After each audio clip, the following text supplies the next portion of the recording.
नाही टाकी मिळाली की उद्या या, म्हणजे उद्या कुठल्या रिक्षाला पैसा हा मालक देणार आहे आम्हाला पैसा. सकाळी 7 वाजल्यापासून आम्ही नंबरात बोलले.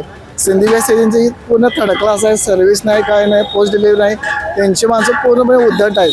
100 रुपये द्या तर टाकी पोच करतो असं त्यांचं बोलणं आहे. शासनानं असा आदेश दिला की प्रत्येकाला घरपोच टाकी मिळणार. नाही, घरपोच मिळत नाही. टाकी झालं 6 महिने झालं त्यांची येत नाही, गाडी येत नाही त्यांची. संदीप गॅसवाल्यांचा 6 महिने झाला आम्ही टाकी घेऊन येतोय, घरपोच टाकीच नाहीये. अखाती देशामध्ये सुरू असलेल्या युद्धाचा परिणाम कोल्हापुरातील गॅस वितरणावर झालेला आपल्याला दिसून येतोय. आपण बघताय की मी सध्या उभा आहे संभाजीनगर रेस्कोर्स नाका एरिया परिसरामध्ये. या ठिकाणी पोलीस बंदोबस्तात गॅसचे वितरण सुरू असल्याचं आपल्याला चित्र बघायला मिळते. गॅससाठी सकाळपासूनच मोठमोठ्या रांगा लागलेल्या होत्या, नागरिक गर्दी करू लागले होते. विशेष म्हणजे मोठ्या प्रमाणात पोलीस फौजफाटा या ठिकाणी तैनात करण्यात आलेला आहे आणि पोलीस बंदोबस्तात गॅसचे वितरण करण्यात येत आहे. आपण बघताय की कशा प्रकारे सकाळपासूनच गॅस खरेदीसाठी शहरातील परिसरातील नागरिकांनी मोठ्या प्रमाणात गर्दी केली होती. काही अंशी सकाळच्या सत्रात गॅस वेळेत न मिळाल्याने, अवेलेबल न झाल्याने नागरिकांनी रास्ता रोको देखील केला होता. आपण बघताय की मोठमोठी रांग ही सकाळपासूनच लागलेली आहे. अनेक जण गॅस टाकीवरच सकाळपासून बसून होते. आपण जाणून घेऊयात की नागरिकांकडून की त्यांच्या प्रतिक्रिया काय आहेत. दादा, कधीपासून थांबलाय गॅस खरेदीसाठी तुम्ही? आम्ही सकाळी 8:30 वाजल्यापासून थांबलो इथं. सकाळी 8:30 वाजता आल्यानंतर म्हटलं की गॅस मिळणार नाही. त्याच्यानंतर आम्ही सकाळी रस्ता रोको केलं. रस्ता रोको केल्यानंतर बरेच मोठे अधिकारी आले. त्याच्यानंतर आता गॅस इथं देतो म्हणून सांगितलं. ही परिस्थिती अशी सुरू राहिली तर काय होईल? हे जर अशीच परिस्थिती राहिली तर लोक पूर्णपणे संतापलेले आहेत. सगळ्यांचे किती, काही लोकांचे एक टोके, काय त्यांना किती तर त्रास होत आहे. ब्लॅकचा आता दर तिप्पट वाढलेले आहेत, त्यामुळे तो पण खरेदी करता येत नाहीत. शाळा कॉलेजची पण मुलं इथं होती. आता एक मुलगा आता कॉलेज चुकून तो टाकी घेऊन गेला. त्याच्यानंतर आता कितीतरी कामगार लोक पण आहेत, त्यांनी सुद्धा ते आपला आजचा दिवस खाडाच करून या ठिकाणी गॅसच्या लाईनमध्ये थांबलेले आहेत. शासनानं अशा सूचना दिल्या आहेत की प्रत्येकाला घरपोच टाकी मिळेल असं सांगितलेलं आहे, तरी देखील तुम्ही रांगा करताय. नाही, घरी पोच मिळत नाही. मी आता 10 दिवस झालं बुक करून, परंतु 10 दिवस झालं घरी टाकी आम्ही पैसे ठेवून घरी आणि पासबुक ठेवून घरी ठेवलेलं आहे. गॅस आला तर घ्या, परंतु 10 दिवस झालं टाकी आलेलं नाही. वाट बघून शेवटी आम्ही इकडे आलो टाकीनं. अनेक रांगा या ठिकाणी आपल्याला बघायला मिळतात. काही महिला देखील या ठिकाणी आहेत, जाणून घेऊयात त्यांच्या प्रतिक्रिया. टाकी कधीपासून लाईन मध्ये उभारले? मी 7ला उभारले. बरोबर 7ला उभारले. भांडलं म्हणून मला आज मिळणार का नाही मिळणार अजून काही नियम नाही. हे मिळालं तर ठीक आहे सर. बघा, कधीपासून बसलाय तुम्ही? 7 वाजल्यापासून. आता उन्हाचा तडाखा देखील वाढतोय, काय सांगाल? गॅसचा अपुरा पुरवठा व्हायचं कारण काय?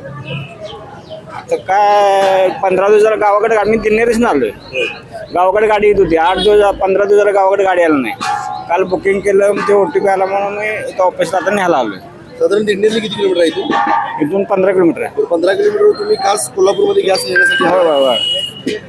आगामी काळात अशीच परिस्थिती राहिली तर काय होईल? अवघड होणार आहे. कधीपासून लाईन? 8 वाजल्यापासून. 8 वाजल्यापासून. तर आपण बघताय की सकाळी जवळजवळ 7 वाजल्यापासून नागरिकांनी लाईन केली आहे. आता उन्हाचा तडाखा वाढत आहे आणि मोठ्या प्रमाणात गॅस खरेदीसाठी, त्याचबरोबर गॅस उपलब्ध व्हावा यासाठी नागरिक हे गॅस एजन्सीच्या मॅनेजरकडे आपला तकादा लावत आहेत, जोर लावत आहेत. सकाळी 7 वाजल्यापासून आम्ही नंबरात बोलले. सिंधी गॅस एजन्सी पूर्ण थर्ड क्लास आहे, सर्व्हिस नाही, काय नाही, पोस्ट डिलिव्हरी नाही. त्यांची माणसं पूर्णपणे उद्धट आहेत. 100 रुपये द्या तर टाकी पोच करतो असं त्यांचं बोलणं आहे. सकाळी 7 वाजता आम्ही आंदोलन केलं तेव्हा लोकांनी मिळायला लागलं आणि मालक देखील पूर्णपणे सांगत नाही, टाकी देतो वगैरे देतो. पोलीस देखील सहकार्य करत नाही. आमची सकाळी 7 वाजता आम्ही आंदोलन करतो, त्याचा काही उपयोग नाही. आता आम्ही सगळ्यात शेवटला इथं उभारलोय, आमचा काय उपयोग आहे? ताई, काय सांगाल? कधीपासून तुम्ही रांगेत आहात? आम्ही सकाळी 8:30 वाजल्यापासून आहे आणि आता बुकिंग होत नाही. आमचं 5 दिवस झाले नंबर लावतोय, बुकिंग होत नाही आहे.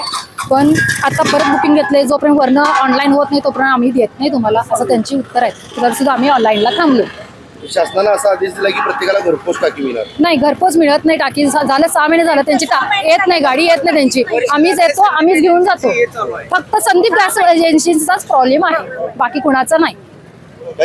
संदीप गॅसवाल्यांचा 6 महिने झाला आम्ही टाकी घेऊन येतोय, घरपोच टाकीच नाहीये.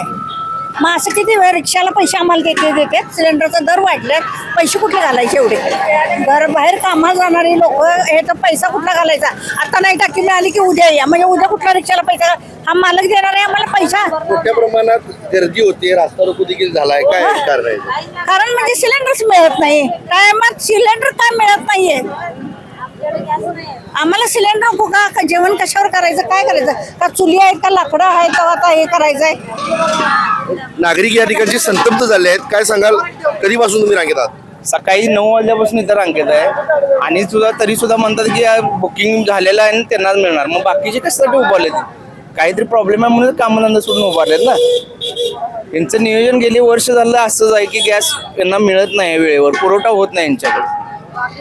प्रशासनानं असं सांगितले की घरपोच होईल प्रत्येकाला. यांच्याकडून होतच नाही, अपेक्षाच नाही तक्रार वगैरे काय यांच्याकडे. केलाय? तक्रार करून काही फरक पडत नाही, काही होत नाही. तक्रार केली तरी सगळं झालेलं आहे पण काही उपयोग नाही. या ठिकाणी प्रचंड रांगा देखील लागल्या आहेत. आपण बघताय की माझ्या मागे मोठ्या प्रमाणात पोलीस बंदोबस्त देखील तैनात करण्यात आलेला आहे. पोलीस बंदोबस्तात गॅसचे वितरण कोल्हापुरात सुरू असल्याचं चित्र आपल्याला बघायला मिळते. जवळजवळ 200 मीटरवर असणारी ही गॅसची रांग, सकाळपासून असणारे नागरिक आणि उन्हाच्या तडाख्यामुळं आणि गॅस न मिळाल्यामुळे संतप्त असणारे नागरिक या ठिकाणी आहेत. पोलीस बंदोबस्तात गॅस पुरवठा होण्याचा हा पहिला क्षण आहे. KK न्यूजसाठी व्हिडिओ जर्नलिस्ट सचिन वरेकर सह समीर मकानदार, कोल्हापूर. गोकुळची बासुंदी पुन्हा खावीशी वाटतेय. खरं सांगू, मलाही खावीशी वाटतेय. पुन्हा पुन्हा खावीशी वाटणारी गोकुळ बासुंदी.